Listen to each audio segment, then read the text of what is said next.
ಆತ್ಮೀಯ H16 news ಅರ್ಥಾತ್ ಹಿ ಸೀತಾರಾಮ್ಗೆ ಸ್ವಾಗತ. ನಾನು ನಿಮ್ಮವ MI ಅಥವಾ ಮಲ್ಲಪ್ಪ ಜೋತವರ್. ಆತ್ಮೀಯರೇ,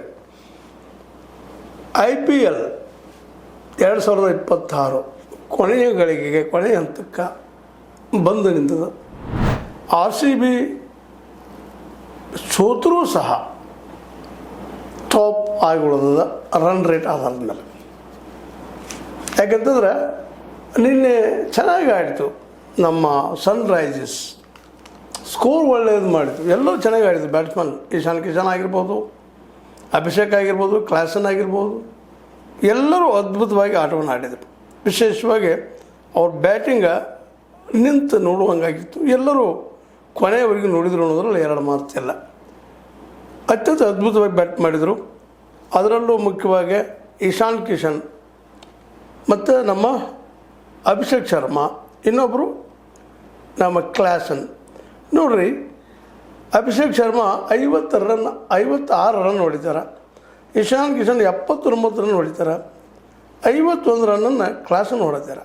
ಹೀಗೆ ಆಡಿ 255 ರನ್ ಬ್ರತ್ ಸ್ಕೋರ್. ಅದು ಸಾಣದಲ್ಲ, ಆದ್ರೆ ಬೆನ್ನಟ್ಟಿದ್ದು ಏನು ಸಾಣದಲ್ಲ RCB. ಆದರೆ ಗೆಲ್ಲಕ್ಕೆ ಆಗಲಿಲ್ಲ ಅನ್ನುವಂಥದ್ದು ಒಂದು ಅಸಮಾಧಾನ. ಸಹಜದ ಸೋಲು ಮನುಷ್ಯನಿಗೆ ಒಂದು ರೀತಿ ಪಾಠವನ್ನು ಕಲಿಸ್ತಾ ಇರ್ತದೆ, ನೋವನ್ನು ಕೊಡ್ತಾ ಇರ್ತದೆ. ಆದರೆ ಸೋಲನ್ನು ಸ್ವೀಕಾರ ಮಾಡಬೇಕಾಗಿದ್ದು ಅನಿವಾರ್ಯತೆ. ಯಾರು ಆ ದಿನ ಒಳ್ಳೇದು ಆಟ ಆಡಿರ್ತಾರೋ ಅವರು ಗೆಲ್ತಾರೆ. ಹೀಗಾಗಿ ನಿನ್ನೆ ನಡೆದಂಥ ಈ ಮ್ಯಾಚ್ನಲ್ಲಿ ಸನ್ರೈಸರ್ಸ್ ರೈಸ್ ಆಗಿದ್ದಾರೆ, ಗೆದ್ದಿದ್ದಾರೆ, ಟಾಪ್ ಬರಲಿಕ್ಕೆ ಪ್ರಯತ್ನ ಮಾಡಿದ್ದಾರೆ. ಅವರು ಈ ಟಾಪ್ 4 ತಮ್ಮ ಸ್ಥಾನವನ್ನು ಗಟ್ಟಿಗೊಳಿಸಿದ್ದಾರೆ. ಆದರೂ ಗೆದ್ದರೂ ಸಹ ಭಾಳ ದೊಡ್ಡ ಅಂತರದ ಗೆಲುವು ಇಲ್ಲದಕ್ಕಾಗಿ ಅವರು ತಮ್ಮ ಯಥಾ ರೀತಿ ತಮ್ಮ 3ನೇ ಸ್ಥಾನದಲ್ಲೇ ಉಳಿದಿದ್ದಾರೆ. ಆದರೆ ಟಾಪ್ 3ಯಲ್ಲೇ ಉಳಿದು ಬಿಟ್ಟಿದ್ದಾರೆ. ಇನ್ನೇನಿದ್ರು ಈಗ ನಡೆಯುವಂಥ ಮ್ಯಾಚ್ 14-14 ಆಗಿದ್ದಾವೆ.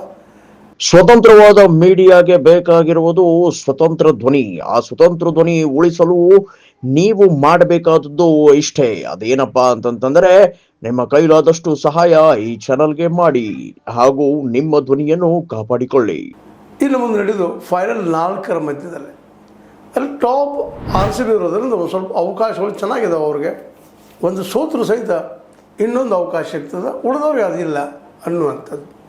ಅದೇನೋ ಆಗಲಿ, ನಿನ್ನೆ ನಡೆದ ಮ್ಯಾಚ್ನಲ್ಲಿ RCB ಸೋತು ಟಾಪ್ ಸ್ಥಾನವನ್ನು ಉಳಿಸ್ಕೊಂಡದ. ಅದೇ ಕಾಲಕ್ಕೆ SRH ಗೆದ್ದರೂ ಸಹ 3 ನಂಬರ್ದಲ್ಲದ. ಆದರೆ ತನ್ನ ಸ್ಥಾನವನ್ನು ಗಟ್ಟಿ ಮಾಡಿಕೊಳ್ಳದ. ಒಂದು ವೇಳೆ ಸೋತಿದ್ರೆ ತೊಂದರೆ ಇತ್ತು ಅದಕ್ಕೆ ಅನ್ನೋದು ಅಷ್ಟೇ ಗಮನಾರ್ಹ. ಯಾಕಂದರೆ ಈಗ ಅದರ ನಂತರದಲ್ಲಿರುತ್ತಿರುವಂಥದ್ದು RR ಮತ್ತು PBKS ಇವುಗಳ ಮಧ್ಯದಲ್ಲಿರುವಂಥದ್ದು. ಈ ಎಲ್ಲ ಏನೂ ಇರಲಿ, ಇವತ್ತು ನಡೆದ ಮ್ಯಾಚ್ನಿಂದಾಗೆ RCB ತನ್ನ ಸ್ಥಾನ ಪಕ್ಕ ಮಾಡೋ ಜೊತೆಗೆ ಟಾಪರ್ ಆಗ್ಯದ. ಆ ಟಾಪ್ 4ರಲ್ಲೇ ಟಾಪ್ ಆಗೋದ್ರಿಂದಾಗಿ ಸಹಜವಾಗಿ ಒಂದು ಸೋದರು ಸಹಿತ ಮತ್ತೊಮ್ಮೆ ಹೋಗುವಂಥ ಅವಕಾಶ RCB. ಇದು ಒಂದು ಅವ್ರಿಗೆ ಬೆನಿಫಿಟ್. ಮತ್ತು ಇನ್ನೊಂದು ಇಲ್ಲಿ ಗಮನಿಸಬೇಕಾಗಿದ್ದೇನಪ್ಪ ಅಂತಂದ್ರೆ, ಯಾವಾಗಲೂ ಹೆಚ್ಚಿನ ರನ್ ರೇಟಿಂದ ಆಗಿರ್ಬೋದು, ವಿಕೆಟ್ ರೇಟಿಂದ ಆಗಿರ್ಬೋದು, ಗೆಲ್ಲೋದು ಇಂಥ ಸಂದರ್ಭದಲ್ಲೇ ಭಾಳ ಹೆಲ್ಪ್ ಆಗ್ತದೆ ಅನ್ನೋದು ಸಾಕ್ಷಿ. ಯಾಕಂದ್ರೆ ಗೆದ್ದೀವಿ, 1 ರನ್ ಗೆದ್ದಿರ್ಬೋದು, 10 ರನ್ ಗೆದ್ದಿರ್ಬೋದು, ಆ ಮತ್ತು ಬೇರೆ ಗೆದ್ದೀವಿ ಅನ್ನೋ ಸಮಾಧಾನ ಆದರೂ ಸಹಿತ ಒಂದು 50-100 ರನ್ ಡಿಫ್ರೆಂಟ್ ಬೇರೆ ಬೇರೆ ಮ್ಯಾಚ್ಗಳಲ್ಲಿ ಹೆಚ್ಚು ರನ್ ರೇಟ್ ಮಾಡಿಕೊಂಡು ಗೆದ್ದರೆ ಇಂಥ ನಿರ್ಣಾಯಕ ಹಂತದಲ್ಲಿ. ಯಾಕಂದರೆ ಎಲ್ಲರೂ ಈ ಸಲ ನೋಡ್ರಿ, 10 ಟೀಮ್ಗಳು ಹೆಚ್ಚು ಕಡಿಮೆ ಒಂದೇ ಮಟ್ಟದ್ದಿದ್ದಾವೆ.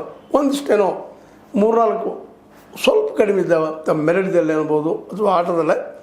ಅದು ಬಿಟ್ಟರೆ ಇದು ಹೆಚ್ಚು ಕಡಿಮೆ ಮೇಲೆ ಒಂದು 5-6 ಟೀಮ್ಗಳು RCB, GT, SRH ಹೈದರಾಬಾದ್ ಅವ್ರದ್ದು, RR ರಾಜಸ್ಥಾನ ರಾಜ್ಯ, PBKS ಮತ್ತು KKR ಎಲ್ಲರೂ ಹೆಚ್ಚು ಕಡಿಮೆ ಒಂದು ಮಟ್ಟದಲ್ಲೇ ಒಂದು ಮಟ್ಟದಲ್ಲಿದ್ದಾರೆ.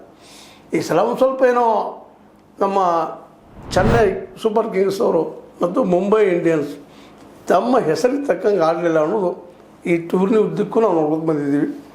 ಈಗ ಅವರಿಬ್ಬರು ಹೊರಗೆ ಹೋಗಿಬಿಟ್ಟಿದ್ದಾರೆ. ಈಗ 5 ಸಲ ಕಪ್ ಗೆದ್ದರೂ ಈ ಸಲ ಹೊರಗೆ ಹೋಗುವಂಥ ಅನಿವಾರ್ಯತೆ. ಯಾಕಂದ್ರೆ ಕ್ರಿಕೆಟ್ ಅಂದಂದಿನ ಶ್ರೇಷ್ಠ ಆಟಕ್ಕೆ ಬೆಲೆ ಕೊಡುವಂಥದ್ದು ಅನ್ನುವಂಥದ್ದು ಈ ಸಂದರ್ಭದಲ್ಲಿ ಗಮನಿಸಬೇಕಾಗಿದೆ. ಏನೋ ಆಗಲಿ, ಈಗ ಇವತ್ತು ನಡೆಯುವಂಥ ಒಂದು ಮ್ಯಾಚ್ನು ಸಹಿತ ಭಾಳ ಇಂಪಾರ್ಟೆಂಟ್ ಅದ. ಅದರಲ್ಲೂ ಮುಖ್ಯವಾಗಿ ಇವತ್ತು ನಡೆದು ಲಕ್ನೋ ಸೂಪರ್ ಜಾಯಿಂಟ್ಸ್ ಮತ್ತು ಪಂಜಾಬ್ ಕಿಂಗ್ಸ್. ಲಕ್ನೋ ಜಾಯಿಂಟ್ಸ್ ಅವರಿಗೆ ಹೆಚ್ಚು ಕಡಿಮೆ ಬಾಗಿಲು ಮುಚ್ಚೋಗಿಬಿಟ್ಟದು. ಇನ್ನು ಕೊನೆಯ ಹಂತಕ್ಕೆ ಬಂದು ನಿಂತಿದ್ದಾರೆ. ಅವರು ಯಾವುದೇ ಪ್ರೆಷರಿಂದ ಆಡುವಂಥ ಹಂತದಲ್ಲಿದ್ದಾರೆ. ಯಾಕಂತಂದ್ರೆ ಸೋತಾಗಿದೆ, ಸೋತು ಏನು ಫರ್ಕ್ ಬೀಳೋದಿಲ್ಲ ಅದರಲ್ಲೇ. ಆ ಕಾರಣದಿಂದಾಗಿ ಪ್ರೆಷರ್ ಇಲ್ಲ ಅವ್ರ ಮೇಲೆ. ಅದ್ರ ಪ್ರೆಷರ್ ಮಾತ್ರ ಪಂಜಾಬ್ ಕಿಂಗ್ಸ್ ಫುಲ್ ಅದು. ಯಾಕಪ್ಪ ಅಂತಂದ್ರೆ ಪಂಜಾಬ್ ಕಿಂಗ ಈಗಾಗಲೇ ಆರಂಭ ಅಂತ ಎಲ್ಲವೂ ಗೆದ್ಕೋದು ಬಂತು. ಹಾಗೆ 1, 2, 3, 4, 5, 6, 7 ಅಂತೇಳಿ. ಆದರೆ ಕೊನೆಯ 6ಗಳನ್ನು ಸೋಲ್ತಾ ಬಂತು. ಇದು ದೊಡ್ಡ ಹೊಡೆದು ಬಿಡ್ತದೆ ಪಂಜಾಬ್ ಕಿಂಗ್ಸ್. ಇವತ್ತು ಅದು ಗೆಲ್ಲಬೇಕಂತ ಅನಿವಾರ್ಯತೆ ಇವತ್ತು ಬಂದುಬಿಟ್ಟಿದೆ ಈ ಒಂದು ಏನಪ್ಪ ಅಂದ್ರೆ PBKS.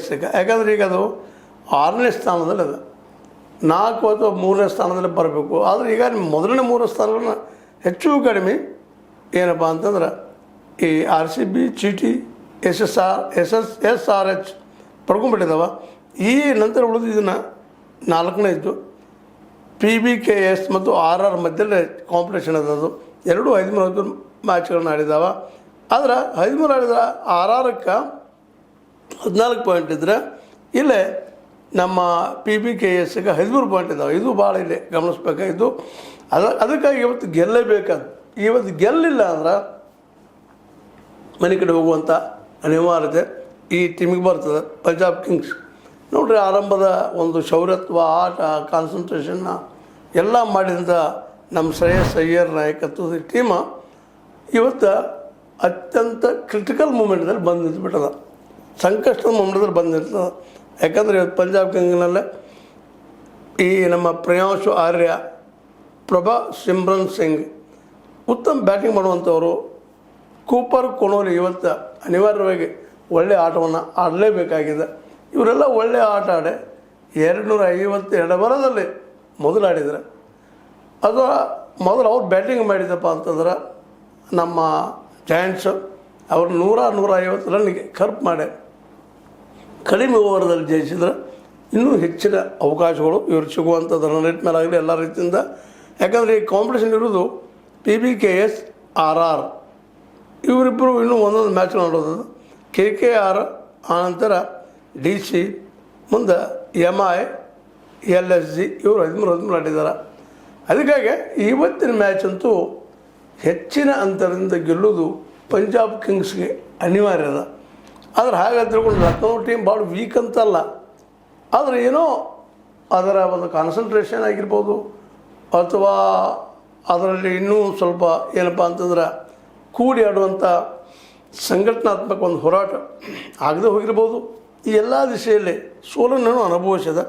ಬಟ್ ಅದು ಇವತ್ತಿನ ಮ್ಯಾಚ್ ಅಂತ ಮುಖ್ಯವಾಗಿ ಅದು ಗೆಲ್ಲುವ ಪ್ರಯತ್ನ ಮಾಡ್ತದೆ. ಒತ್ತಡ ಇಲ್ಲ ಅದಕ್ಕೆ ಅನ್ನೋದೊಂದು ಗಮನಾರ್ಹ. ಏನೋ ಆಗಲಿ ನಮ್ಮ ಪಂಜಾಬ್ ಕಿಂಗ್ಸ್ದವ್ರಿಗೆ ಇವತ್ತು ಗೆಲ್ಲು ಆಗಲೇಬೇಕು. ಮಾಡು ಇಲ್ಲವೇ ಮಡಿ. ಇವತ್ತು ಗೆಲ್ಲದೆ ಹೋದರೆ ಟಾಪ್ 4ರಲ್ಲೇ ಬರುವುದು ಅಸಾಧ್ಯನ ಆಗಿ ಹೋಗ್ಬಿಡ್ತದೆ. ಅದಕ್ಕಾಗಿ ಭಾಳ ಒತ್ತಡದಲ್ಲಿದ್ದಾಗ ಒಳ್ಳೆಯ ಆಟ ಮೂಡಿ ಬರೋದು ಭಾಳ ಕಷ್ಟ. ಯಾಕೆಂದರೆ ಒತ್ತಡ ಮನಸ್ಸನ್ನು ನಮ್ಮನ್ನು ಹೆಚ್ಚಿಗೆ ಬಿಡ್ತಾ ಇರ್ತದೆ. ಎಂಥ ಪ್ರತಿಭಾವಂತಿದ್ರು ಒತ್ತಡದೊಳಗೆ ಆಡೋದಪ್ಪ ಅಥವಾ ಒತ್ತಡದೊಳಗೆ ಓದೋದು ಯಾವುದೇ ಕೆಲಸ ಮಾಡೋದಿದ್ರೂ ಸಹಿತ ಅದು ಹೆಚ್ಚು ಯಶಸ್ವಿ ಆಗೋದಿಲ್ಲ ಅನ್ನೋದು ಸಾಮಾನ್ಯವಾದ ಅಭಿಪ್ರಾಯ. ಇನ್ನು ಇವತ್ತೇನಾಗ್ತದೆ ನೋಡೋಣ. ಏನೋ ಆಗಲಿ ಇವತ್ತು ನಮ್ಮ PBKS ಅಂದರೆ ಪಂಜಾಬ್ ಕಿಂಗ್ಸ್ ಇವತ್ತು ಗೆಲ್ಲುವ ಸಾಧ್ಯತೆಗಳು ಹೆಚ್ಚಿದಾವೆ ಅಂತ ಅಂದರೂ ಸಹಿತ ಇಲ್ಲೆಲ್ಲ ಟೀಮ್ಗಳು ಒಂದೇ ಮಟ್ಟದಲ್ಲಿ ಇರೋದ್ರಿಂದಾಗೆ ಲಕ್ನೋ ಟೀಮನ್ನು ಸಹಿತ ಅಷ್ಟೇ ಈಸಿಯಾಗಿ ತೆಗೆದುಕೊಂಥದ್ದಲ್ಲ. ರಿಷಬ್ ಪಂತ್ ಒಳ್ಳೆಯ ಆಟಗಾರರು, ಇವತ್ತು ತಮ್ಮ ಶಕ್ತಿಯನ್ನು ತೋರಿಸ್ಬೋದು. ಮತ್ತು ಶ್ರೇಯಸ್ ಅಯ್ಯರು ಒಳ್ಳೆಯ ಆಟಗಾರರು. ಇವರಿಬ್ಬರ ಮಧ್ಯದ ಈ ಒಂದು ಏನಪ್ಪ ಅಂದ್ರೆ ಕೊನೆಯ ಹಂತದ ಆಟ ಯಾವ ರೀತಿ ಮೂಡಿ ಬರ್ಬೋದು ಅನ್ನೋದನ್ನು ಇವತ್ತು ನೋಡಬೇಕಾಗಿದೆ. ಏನೂ ಅಲ್ಲಿ ಇವತ್ತು Lucknow super joints versus Punjab Kings ಅದ. ಇವತ್ತು ಯಾರು ಗೆಲ್ತಾರೆ ಅವರು ಟಾಪ್ 4 ಹೋಗುವ ಎಲ್ಲ ಸಾಧ್ಯತೆಗಳಿದ್ದಾವೆ ಅಂತ ಹೇಳ್ತಾ, ಇದು ನಿಮ್ಗೆ ಲೈಕ್ ಆಗಿರ್ಬೋದು. ಲೈಕ್ ಮಾಡಿ, ಶೇರ್ ಮಾಡಿ, ಕಮೆಂಟ್ ಮಾಡಿ, ಜೊತೆಗೆ ಸಬ್ಸ್ಕ್ರೈಬ್ ನಿಲ್ಲಿಸೋರು. H16 ನ್ಯೂಸ್ ಅಂತ ತಿಳಿಸಿದ್ದಾರೆ. ಸತ್ಯದ ಕೈಗಳಲ್ಲಿ ವಂದನೆಗಳು. ಆತ್ಮೀಯ ಸಾರ್ವಜನಿಕರಲ್ಲಿ H16 ಅರ್ಥಾತ್ ಸೀತಾರಾಮದಿಂದ ಒಂದು ಮನವಿ. ಈ ಸಂಸ್ಥೆ ಭ್ರಷ್ಟಾಚಾರ, ಅನ್ಯಾಯ, ಅತ್ಯಾಚಾರಗಳಿಂದ ನೊಂದವರ ವೇದಿಕೆ. ಅನ್ಯಾಯಕೋರರ, ಭೂಗಳ್ಳರ ನಶಾ ಸಾರಾಯಿ ಮಾಫಿಯಾಗಳ ವಿರುದ್ಧದ ಧ್ವನಿ, ರೈತರ ಕೂಲಿಕಾರ ಕಾರ್ಮಿಕರ ಬಿದ್ದ ಸಮುದಾಯ ಜನರ ಧ್ವನಿ ಬೆಂಬಲವಾಗಿ ನಿಂತು ತನುಮನ ಧನದ ಸಹಾಯಕ್ಕೆ ಸಾರ್ವಜನಿಕರಲ್ಲಿ ಕೋರಿಕೆ, ದಾನದ ಸಹಾಯ ನೀಡಿ ಸ್ವಾತಂತ್ರ್ಯ ಪತ್ರಿಕೋದ್ಯಮ ಉಳಿಸಿ ಬೆಳೆಸಿ. ವಂದನೆಗಳು. ತಮ್ಮನ್ನೇ ನಂಬಿರುವ ಮಲ್ಲಪ್ಪ ಇ ಜೋತಾವರ್.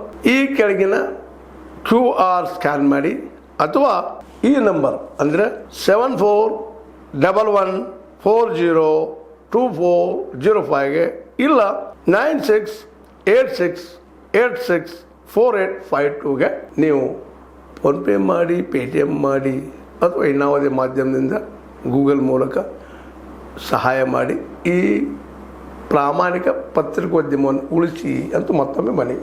ವಂದನೆಗಳು.